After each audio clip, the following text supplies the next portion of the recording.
جناب مظہر حسین بھاٹی صاحب، صدر محفل جناب قمر رضا شہباز صاحب، چھوٹے بھائیوں کی طرح عزیز کے احسن عباس صابر صاحب، سردار صاحب، فرحان ٹیکم صاحب، بھاٹی صاحب کے والد محترم سہیل آمدی ملتان سے آئے ہوئے ہمارے ساتھ، برادر نثار احمد چودھری رانا تانہ شریف، حاضرین محفل، یہاں پر بار بار ایک بات کا بڑا تذکرہ ہو رہا ہے کہ ان کی صحافت کا آغاز 2007 سے ہوا۔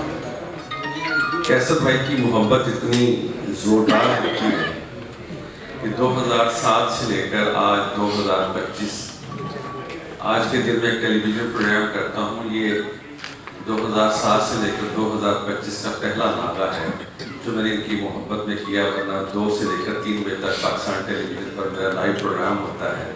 مجھے سمجھ لیں کہ آج جو پروگرام میں نے ملتان ٹی وی پہ کرنا تھا میں آج یہاں کرنے جا رہا ہوں، لیکن اس کا دورانیہ جو ہے وہ صرف چند منٹ کا ہوگا۔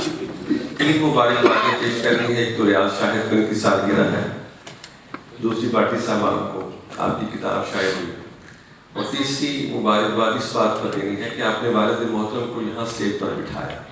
اس کا مطلب یہ ہے کہ مظہر حسین اپنے لکھے پر کوئی شرمندہ نہیں ہے۔ میں نے تو سب حساب میں جانا برسریام والد صاحب بیٹھے ہیں تو پھر اور کیا چاہیے؟ ان کو معلوم ہے کہ میں نے جو لکھا ہے وہ میں نے کسی سے شرمندہ ہو کر نہیں لکھا۔ سو ہم ایسے دور میں زندہ ہیں، ایسے دور میں تخلیق کر رہے ہیں کہ جب ہم اپنے ساتھی سے بھی چھپاتے ہیں کہ ہم کیا لکھ رہے ہیں، لیکن مظہر کی اس سے کھرا پن اور کیا ہو سکتا ہے مظہر کا کہ اس نے اٹھایا اور والد صاحب کو کہا کہ میرے ساتھ بیٹھے اور آپ کو پتہ چلے کہ آپ نے جس بچے کی تربیت کی تھی وہ اب کہاں پہنچ گیا۔ اس لیے میں ان کو والد صاحب کو میں یہ بھی سوچ رہا تھا کہ جب مظہر بھاٹی پیدا ہوا ہوگا تو کم از کم کتنے لوگ ایک دن میں مبارکباد دینے نہیں آئے ہوں گے جتنے آج آپ بیٹھے ہیں۔ یہ ایک بہت بڑی بات ہے، تو میں چاہوں گا کہ جو آخری لائن سے جب کلیپنگ سٹارٹ ہو آگے تک آئے تو مظہر بھاٹی کو اور ان کے والد کو پتہ چلے کہ آپ اس کی محبت کریں۔ ایک درخواست کرنا چاہتا ہوں اپنے تمام دوستوں سے جو خانوال کبیر والا سے اس خطے سے موجود ہیں، آپ آئے ہیں، آپ نے اپنا وقت دیا، یقینی طور پر کوئی نوکری والا ہے، کوئی کاروبار کرنے والا ہے، کوئی صحافت کرتا ہے، کوئی کسی اور شعبے سے وابستہ ہے۔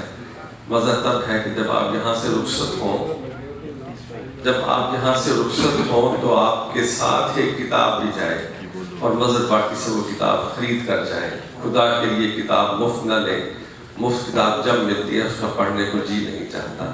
جو چیز آپ خرید کر لاتے ہیں، انتخاب کر کے لاتے ہیں، دکاندار سے بحث کر کے لاتے ہیں، اس کا استعمال بھی کرتے ہیں۔ ایسے کچھ 10 چنیدہ دوستوں کا انتخاب کیجیے جو 10 کتابیں خریدے اور آگے وہ اپنے احباب میں تقسیم کر دیں، لیکن ہونا تو یہ چاہیے کہ آج جب ہم یہاں سے اٹھیں تو مظہر حسین بھاٹی اعلان کرے کہ اگلا ایڈیشن جلد آیا چاہتا ہے۔ یہ بھی آج کی اس تقریب کا حسن ہوگا۔ جہاں تک اچھی اس بات پر کسی نے تعلیم کی نہیں کرو،